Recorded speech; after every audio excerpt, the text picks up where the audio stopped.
Should you remove the spare tire from the back of your Jeep, and what are the major advantages and disadvantages of doing so? Now, in my last video working on my project JK, I actually removed my full-size spare from the back, partly because the tire carrier just wasn't doing a good job holding up this tire. Now, this 37-inch mud grappler mounted on this ATX wheel weighs around 120 pounds, and removing that kind of weight from the back of your Jeep does give it some good pros and a little bit of cons. So let's talk about the positives of keeping your spare tire on the back of your Jeep. Well, there's the one obvious one, that's you have your spare tire, you already have a good place for it, it's not taking up room in the cargo area. If you're going off-road or on a road trip, it's always nice to have a spare tire. I think we can all agree on that. But the more overlooked advantage of having the spare tire in the back has to do with ride quality.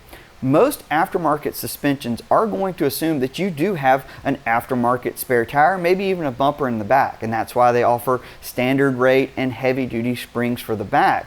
Removing a spare tire for the back of your Jeep is going to impact the ride quality of the Jeep, and you may end up having to get a different spring set for the rear to make it ride a little bit smoother. You can adjust this sometimes with shock valving, and you can even just let a little bit of air out of the tires to get the ride quality where you want it. Now, at what point does it not make sense to have a spare tire on the back of your Jeep, and does that point really ever exist?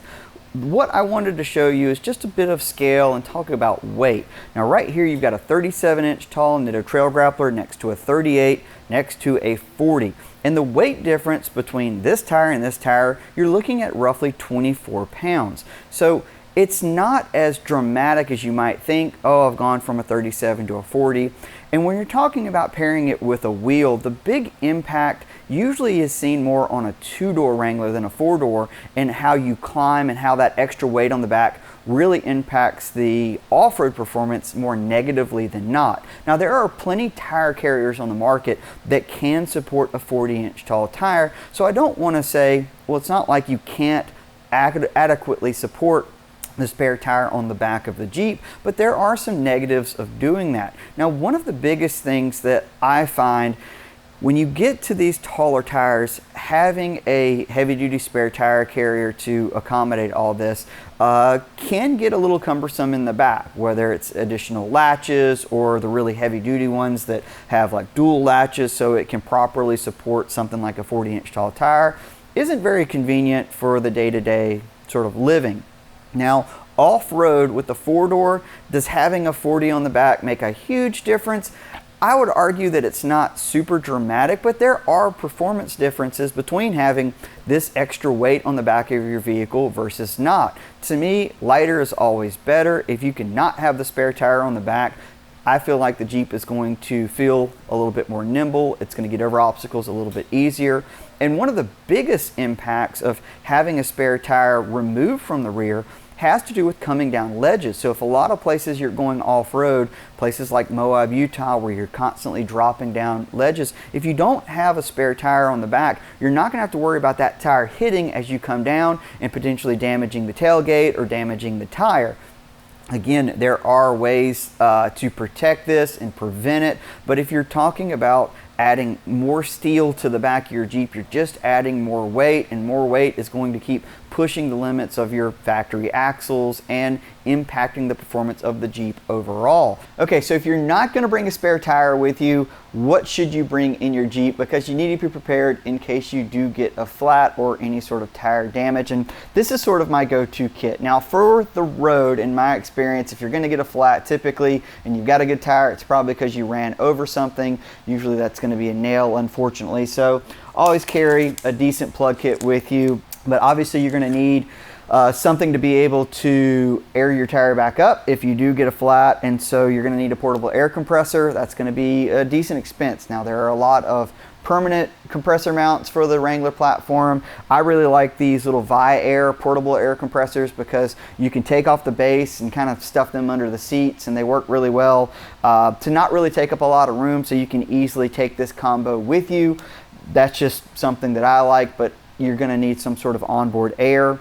When you're talking about going off-road without a spare in a trail scenario, there are some pretty important things that I always bring with me, and one of them is kind of small. Now, I will cut into something where you can see this a little bit better. But this is a valve stem replacement from Hardline Products. It allows you to replace the valve stem from the outside of the wheel. So if you do rip off a valve stem, you're going to be able to air that tire back up on the trail and replace it without breaking the bead of the tire. These are super handy. Hardline is this one. I think Colby Valve makes a very similar one as well. There are a handful of them out there. Just carry a few of them with you. They're super handy. And the last thing that's really kind of a worst case scenario, and I don't thankfully see this problem as much, but I carry something just in case. Now, if you cut a sidewall, that can be a pretty big deal, especially if you're in the middle of nowhere. And probably the easiest way to fix a sidewall quickly on the trail is with glue tread. Now, glue tread is basically just a patch for the outside of your tire, and they make some pretty large ones, so you can usually get off of the trail even if you have a fairly large gash in your sidewall. If you've got to stack these up, you can kind of cut them down to fit. I actually see more people use these on side-by-sides than I do Jeeps, but these are designed for Jeeps. They're pretty well reviewed for what they are. Thankfully, I've never had to put one on a Jeep tire, but I've seen plenty of them go on side-by-side tires. It's just a really good thing to have, but I will tell you, if you have something like I do, you're also going to need this. So why would I need to carry an angle grinder to fix a flat tire? Well, if you're running something like this Nitto Trail Grappler, chances are, A, you probably won't have a flat tire or a sidewall failure. But if you do, you're going to have to do something about getting this sidewall smooth and flat if you're going to use glue tread in the event that you do cut a sidewall. And that's because a lot of tire manufacturers, especially Nitto, run a very large sidewall. And this means when you have an aggressive sidewall lug that sticks out really far, and if you happen to get a sidewall cut or puncture in this area, that glue tread's not going to stick to it until you get it flat. Now, how are you going to get that flat on the side of the trail? That little bit of sandpaper that glue tread sends with you, not going to do you a lot of good.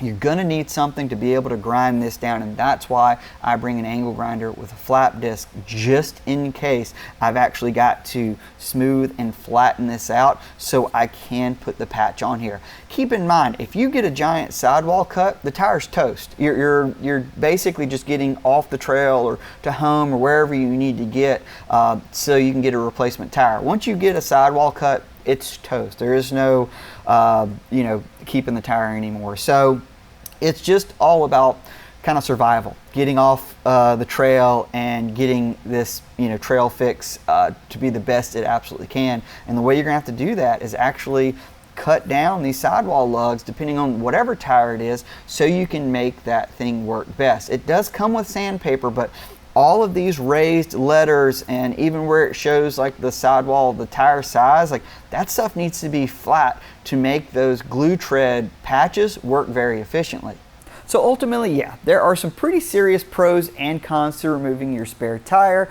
I tend to like not having it back there, but I know that's not going to work for everybody. Regardless if you're going to have a spare tire or not, you need to build your Jeep to either adequately hold that spare tire on the back so you don't have any tailgate damage or any issues with the back of your Jeep, or you need to have a good assortment of things ready in the event that you do have tire failure. I think going with a quality tire really can prevent a lot of issues that you might have on the trail, but I know that in alone isn't going to be enough for a lot of people to be comfortable to drive long distances, especially off-road, and not have a spare, and I completely understand that. Just wanted to make this video sort of expressing that yes, I understand that not having a spare is a bit of a gamble. I've done it a couple times, and this is the tool assortment that I bring with me just in case. Now, if you guys want to see some stuff I'm working on behind the scenes, you can check me out at all social media at Ollie Mansour Editor.